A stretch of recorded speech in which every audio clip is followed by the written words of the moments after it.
Good evening. I am Ronald Reagan speaking for General Electric. Tonight, from Hollywood, Eddie Albert stars on the General Electric Theater. It was a hard jolt for me, one of the most bitterest I ever had to face, and it came about through my own foolishness, too. Even now, when let's see, what am I? 20 years older. Yeah, and still hanging around racetracks and horses. Well, never mind about that. Anyway, what was I saying? Even now, when I think about it, I want to cry or swear or kick myself. It all started one day in July. There I was, 19 years old, too big to hang around the house, and there was no job in town I could get. So I made up my mind to try for a bigger town. I knew if I was ever going to amount to anything, I just had to get out of there. There was all there was to it. Well, my sister Mildred, she stormed and scolded all that week before I left. My mother cried. I don't know why you can't stay here where everybody knows. No, please. If your father was alive... Ma, don't cry. I'm not crying. Mildred, make her stop crying. You better eat now, you hear? Yeah, I'm okay. You have to have a hot meal every single day. And you better write, too. Okay, Ma, I will. Better write me every single day what you had to eat. I will. You promise. Oh, Ma, I promise. He won't write. I will so. Ma, I'll write you every single day. Honest, I will. Well, I guess this is it. And remember one thing. Yes, Ma. Clothes make the man. Put up a good front. The world is yours. Oh, Ma, I'm going to remember that. I really am. Well, oh. Bye, Ma. Goodbye, son. Bye, Mildred. Oh, wait a minute. You better take this. But be careful how you spend it. Well, I don't think I'm going to need it, Mildred, honest, but... Well, I don't want to have to worry all night if you got something to eat. Son, Yeah. just promise me one thing. Just promise me you won't get mixed up in no way with no sneaky people. Oh, Ma. Ma, no, I will. Sure, I promised, didn't I? I gotta go. It's getting dark. Goodbye, Ma. Goodbye, son.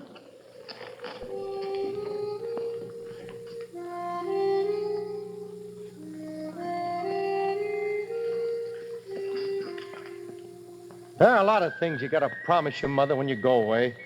And a lot of things you got to keep from telling her, too. Like, I knew if I told her where I was going, she'd worry from now till next Christmas, maybe even longer. Because I knew the first place I was going to go to the minute I got to Sandusky was to the racetrack.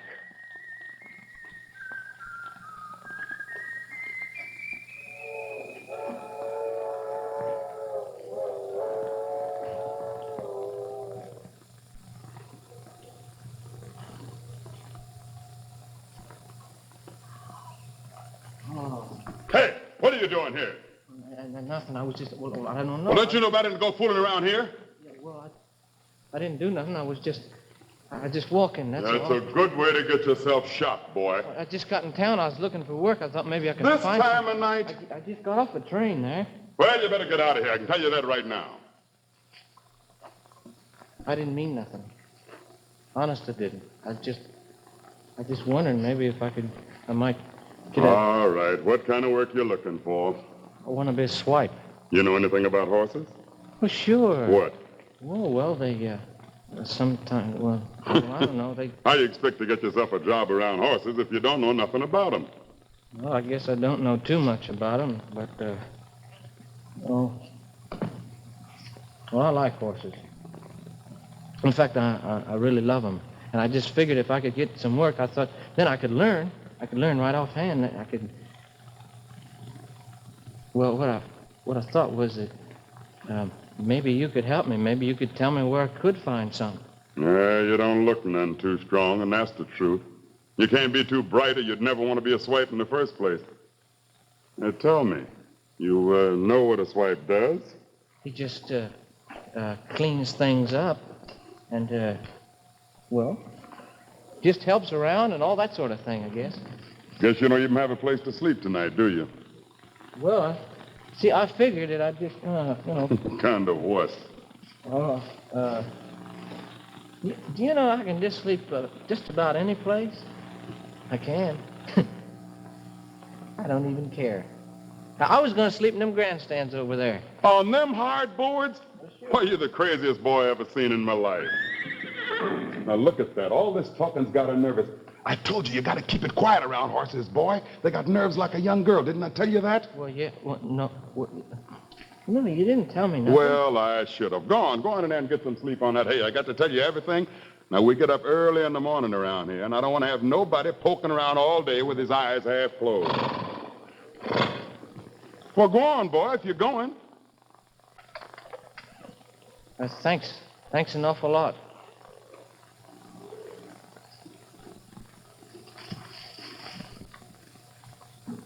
Hey, boy. Yes, sir. You can call me Bert.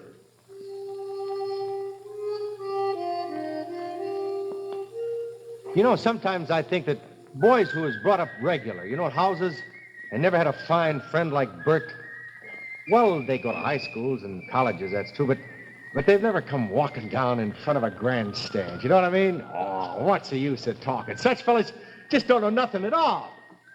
Well, of course, they had no opportunity, you know. I did. Old Bert got me a job and everything. I guess you kind of like him. I don't know why. Well, never mind that. Anyway, I had this job, and that was fine, and I spent all my spare time with Bert, and he taught me lots of things. But the best of all was the times that Bert and me would hitch up a horse to a cart, you know, and we'd go riding out in the country slow and steady like, oh, that was fun. Fun. Just riding along and singing, you know. Well, one day, I guess it was October, we was riding along like we always did, and I seen this girl. I guess that was about the beginning of my downfall.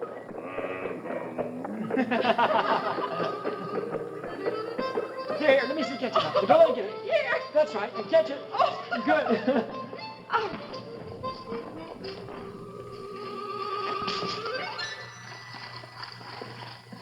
Thank you very much. I hope you haven't ruined your trousers. No, you couldn't ruin them. They're too old. Oh, well, here's something. No.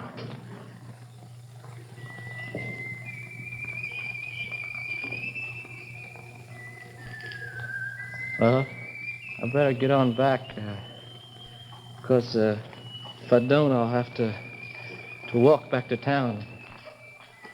Thank you again.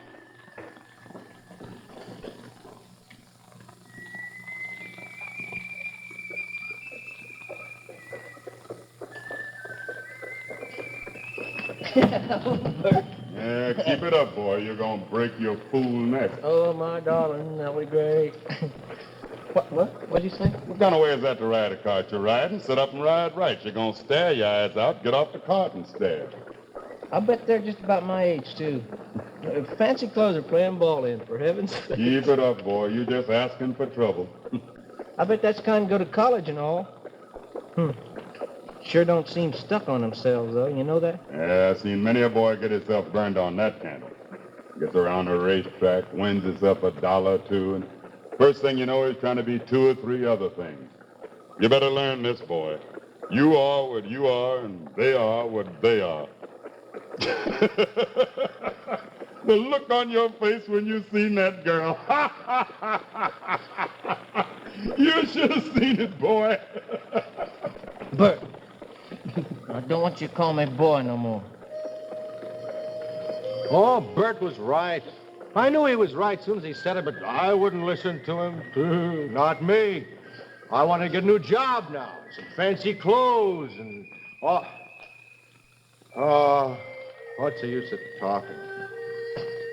I was about to do the biggest dumb fool thing in my whole life. I got me a new job, all right, taking care of some horses for a man who owned a teaming and delivery business here, and I saved my money, and I bought myself a new brown derby hat and a stand-up collar. Well, I always say, put up a good front and the world is yours, you know? Anyhow, one day, I had about $40 in my pocket. I went into the West House. That's this big hotel where all the dudes was.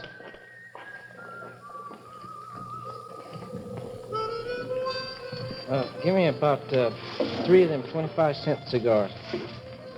Oh. There's always a lot of horsemen and strangers and dressed up people from out of town, hanging around the lobby in the barn, so I mingled amongst them. But there was this dude. He had a cane and he had a Windsor tie. Oh, it made me sick to look at. Oh, I like a man to be a man, and dress up, but not to put on such airs. Well, anyhow, I pushed him aside, a little rough, so he'd know who I was,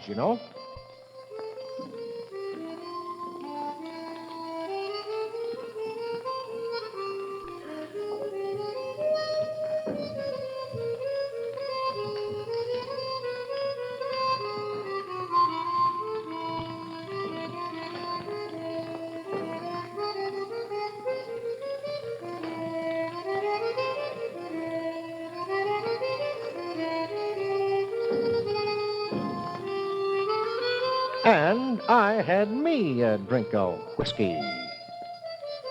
Well, yes, sir, I had $40 in my pocket. I just says to myself, well, I'll go down to the track, see how old Bert's coming along. Because I hadn't seen him since the day of that ride. You really want to know the truth? Hi, Bert. Hello. How you been? Fine.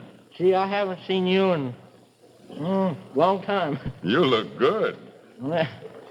Hey, is that old Bob French over there? Yeah, I guess so. Is he running the horse today? Mm-hmm. Think he's out to win? Hard to say. When I was swiping a horse, I didn't care much for that, but now I'd like to know I had a horse that had a lot of speed, and boy, he could just get out there when you wanted him to. You a betting man now? Nah. Just for fun. That horse is owned by Mr. Mathers down at Marietta, Ohio. Mr. Mathers? Mm-hmm. I know him, yeah. Yeah, I know you do. He got all that money. Owns that big swell place up in down there in the middle of town. Is that the one? Well, you didn't forget everything. Well, no. Bert, I didn't forget nothing. It's just that You want one? I ain't mad at you or nothing, Bert. Well, you just put some money on this horse. Now you're a betting man. The name is About Ben Ahem. Bob French is going to win it today. Okay. Now, don't bet a cent on this first heat, because he'll go like an oxen hitched to a plow. But when the first heat's over, you just go right down and lay on your pile. Bert, you're not going to be mad at me, are you? Mad? Yeah. I'm not mad. I wish you luck.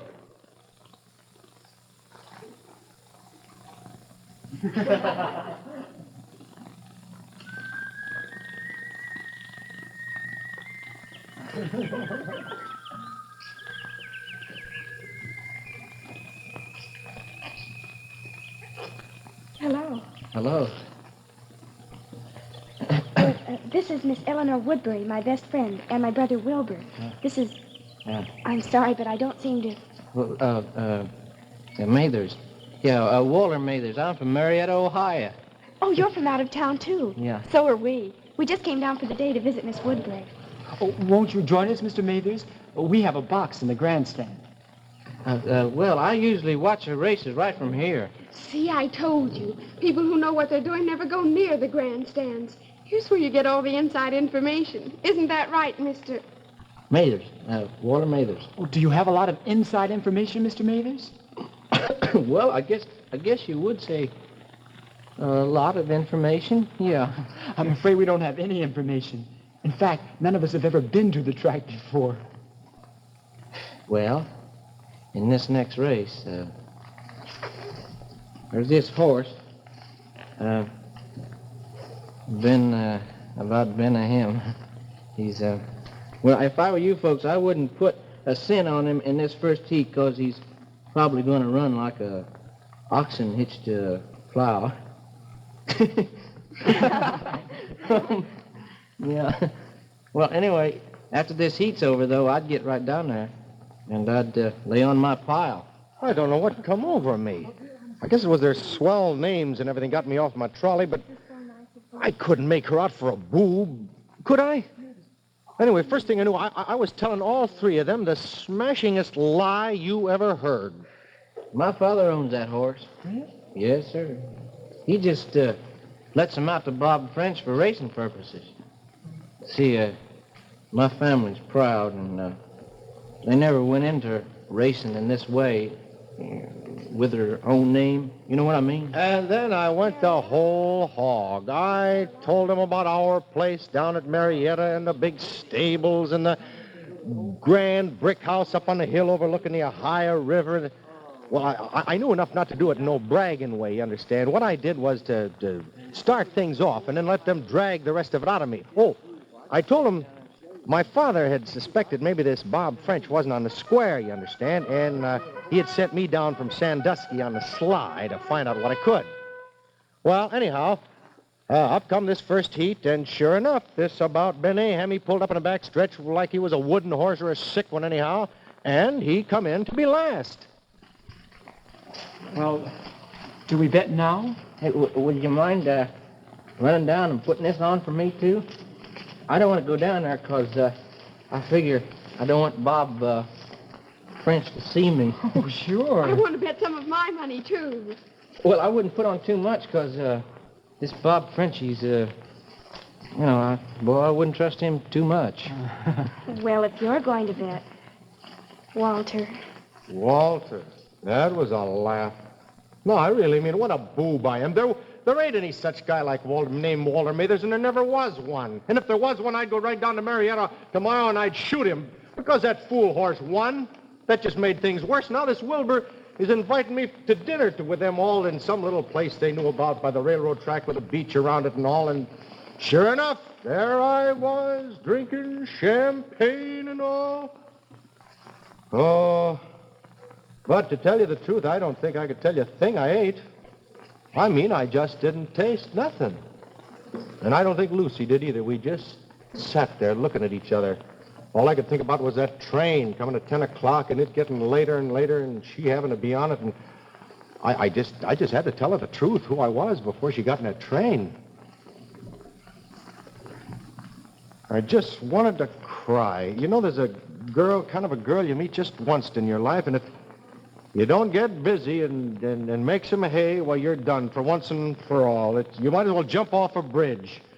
They give you a kind of a look from inside of them somewhere, and... No, it ain't vamping. But what it means is you want this girl to be your wife, and you want nice things around her, like flowers and swell clothes and all, and you want her to have the kids you're going to have, and you want good music played and no ragtime. When it happens all of a sudden. You're just standing there and you kind of turn to each other, both of you, and you're in love. Not her and Walter Mathers, because there ain't any such guy, but her and me. Me. And it ain't because of that lie that I told her about my father and all that, neither. I know. There's a way you can tell. But, gee, I just had to tell her who I really was before she got in that train. I mean, I had to. I wish I didn't have to go back. I wish that train would never come. Yeah. Honest. I mean it. I mean it too, Lucy. I don't know when I'll be coming back here. When I'll ever get to see you again. Lucy, there's something that I've got to tell you. I wish that train would break down in the middle of the tracks and stay there. 100 years. I'll just miss it, that's what. Well, I'll pretend I didn't hear it come in. it's not right for you to miss it. It might be right for some girls, but not you, Lucy. I guess Wilbur's gotta watching out, so I can't miss it. Lucy, I gotta tell you something. Will you listen to me a minute? Quiet. Don't talk. Well, I gotta tell you Please this. don't talk. Anybody can open his mouth and let words come out. Talk is so cheap. So awfully cheap. Well, I know that, but this is something that you can't. It seems so smooth. Like we could get out in the middle of a lake and walk in the water. Doesn't it seem like that to you? I'll always remember this place. The smooth water, the way the roots of old trees have washed up in the sand. The dark. You. Would you remember the watery smell? Mm-hmm. And the night? Like if you put out your hand, you could feel it. Warm and soft. And dark and sweet like an orange. Oh, Lucy. Lucy, I gotta tell you something. And you're not gonna think maybe... Oh! Well, I gotta tell you now before... Here comes Wilbur. Lucy.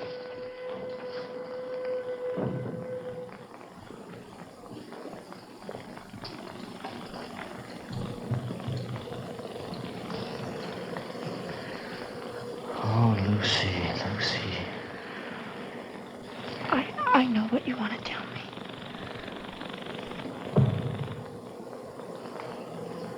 You do? You want to tell me you love me, don't you? Isn't that it? Well, yes, I do, but... And I love you, Walter. I'll always love you. Well, Lucy... We're going to have to hurry. We'll have to run. Lucy, please, we have to run.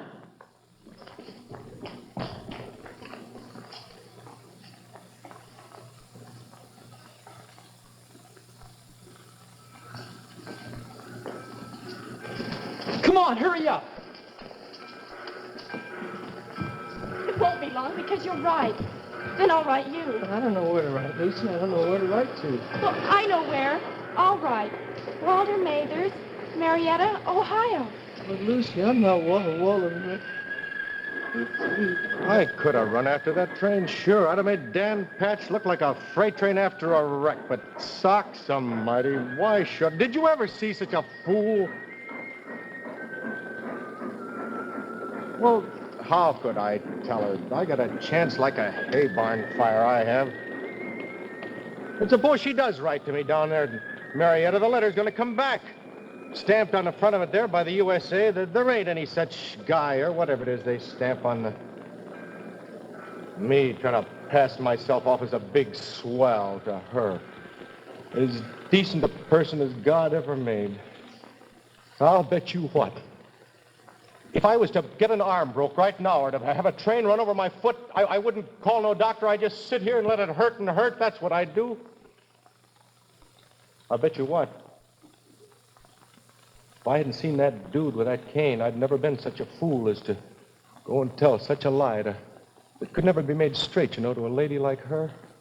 Wish I had him here right now, that guy with the Windsor, the cane. Man, I'd smash him for fair.